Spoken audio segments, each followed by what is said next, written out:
జగన్ రెడ్డిని నమ్ముకుని వైసీపీలోకి వచ్చిన నలుగురు ఎమ్మెల్యేల పరిస్థితి అత్యంత దయనీయంగా మారింది. జగన్ రెడ్డిని నమ్ముకుని బంగారం లాంటి తెలుగుదేశం పార్టీని వదిలి వచ్చామని వారు బాధపడే పరిస్థితి నెలకొన్నది. జగన్ రెడ్డి మాటలు నమ్మి తెలుగుదేశం పార్టీని వీడి వచ్చేసిన ఆ నలుగురు ఇప్పుడు వలవల ఏడుస్తున్నారు. తెలుగుదేశం పార్టీలో ఉన్నప్పుడు ఎంతో కీలకంగా వ్యవహరించిన కరణం బలరాం అప్పట్లో తెలుగుదేశం పార్టీ అధినేత ఎన్ చంద్రబాబు నాయుడుతో కూడా ఎంతో సన్నిహితంగా ఉండేవారు. కరణం బలరాంపై ఎన్ని విమర్శలు వచ్చినా కూడా చంద్రబాబు నాయుడు పట్టించుకోకుండా ఆయనకు పెద్దపీట వేసేవారు. అలాంటిది కరణం బలరాం తిన్న ఇంటి వాసాలు లెక్కపెట్టిన చందంగా చంద్రబాబును వదిలి వెళ్లిపోయారు. తెలుగుదేశం పార్టీ ఆయనకు ఎంతో ప్రాధాన్యత ఇచ్చినా కూడా వదిలి వెళ్లడంపై అప్పట్లోనే తీవ్ర విమర్శలు ఎదురయ్యాయి. తాజాగా చూస్తే కరణం బలరాంకు ఇక యాక్టివ్ పాలిటిక్స్ లో గుండు సున్నానే మిగిలింది. దాంతో జగన్ రెడ్డిని ప్రాధేయపడి ఆయన కుమారుడు కరణం వెంకటేష్ ను అసెంబ్లీకి పంపాలని చూస్తున్నారు. వైకాపా కరణం బలరాం పోటీ చేస్తే చీరాల లేదా అద్దంకి సీట్లలో ఏదో ఒకటి ఇవ్వడానికి సిద్ధంగా ఉంది. కానీ ఆయన మాత్రం ఈసారి తాను ఓడిపోతాననే భయంలో ఉన్నారు. దాంతో ఓడిపోయినా కూడా అనుభవం వస్తుందనే కారణంగా తన కుమారుడికి టికెట్ ఇవ్వాలని పట్టుబడుతున్నారు. కరణం వెంకటేష్ ఏమీ తెలియని అమాయకుడు కావడంతో అతనిని స్థానిక నాయకులు వాడుకుంటున్నారు. కరణం బలరాం డబ్బులు కుమ్మరిస్తున్న వెంకటేష్ రాజకీయంగా నిలదొక్కునే పరిస్థితి కనిపించడం లేదు. మరోవైపు తెలుగుదేశం ప్రభంజనం వీస్తున్నది.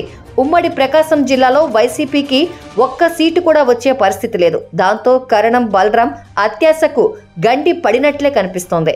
తెలుగుదేశం పార్టీలోనే ఉంటే చంద్రబాబు నాయుడినే నమ్ముకొని ఉంటే ఈ పరిస్థితి తలెత్తేది కాదని కరణం బలరాం సన్నిహితులు చెబుతున్నారు. అయితే ఇప్పుడు ఇక కాలం పరిసమాప్తమైంది. అదేవిధంగా వల్లభనేని వంశీ ఈయనకు వైకాపా టికెట్ ఇవ్వడానికి ఆలోచిస్తోంది. కారణం వంశీకి టికెట్ ఇచ్చినా గెలిచే పరిస్థితి లేదని వైకాపా దగ్గర ఉన్న రిపోర్టు. వంశీకి ఇవ్వాలా లేదా దుట్టా రామచంద్రకు ఇవ్వాలా టికెట్ అని వైకాపా ఆలోచిస్తోంది. అంత దారుణంగా వల్లభనేని వంశీ గ్రాఫ్ పడిపోయింది. తెలుగుదేశం పార్టీలో ఉన్నప్పుడు వంశీకి ఎంతో ప్రాధాన్యత ఉండేది.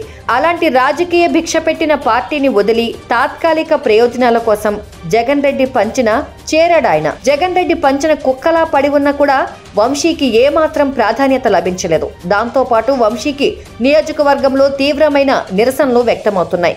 ఇంతకాలం పోలీసులను అడ్డం పెట్టుకుని రాజకీయం చేసిన వంశీకి ఇప్పుడు చుక్కలు కనిపిస్తున్నాయి.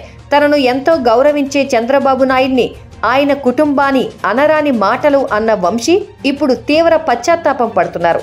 జగన్ రెడ్డి తనను వాడుకుని వదిలేశాడని వంశీ మనుషులు అంటున్నారు. ఈసారి వంశీకి టికెట్ రాకపోతే ఇక అతని రాజకీయ జీవితం ముగిసిపోయినట్లే.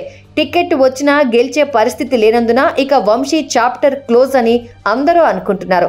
ఇక గుంటూరు పశ్చిమంలో తెలుగుదేశం పార్టీ నుంచి గెలిచిన మద్దాల గిరి వైసీపీలోకి జంప్ కొట్టారు.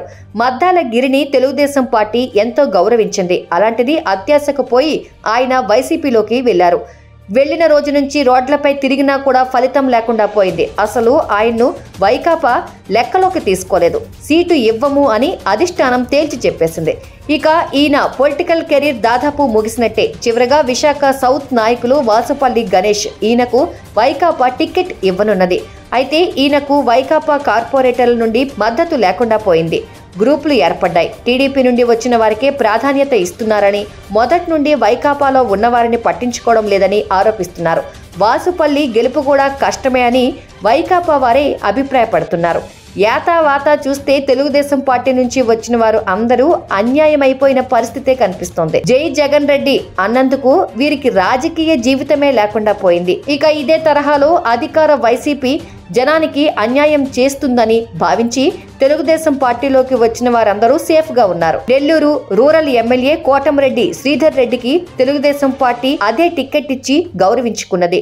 రాజకీయాలలో ఎంతో సీనియర్ అయిన ఆనం రామనారాయణ రెడ్డికి సైతం టీడీపీ టికెట్ ఇస్తున్నారు. ఈయన సేఫ్. అంతేకాకుండా తెలుగుదేశం పార్టీ ఆనం రామనారాయణ రెడ్డికి అత్యంత గౌరవం ఇస్తున్నది.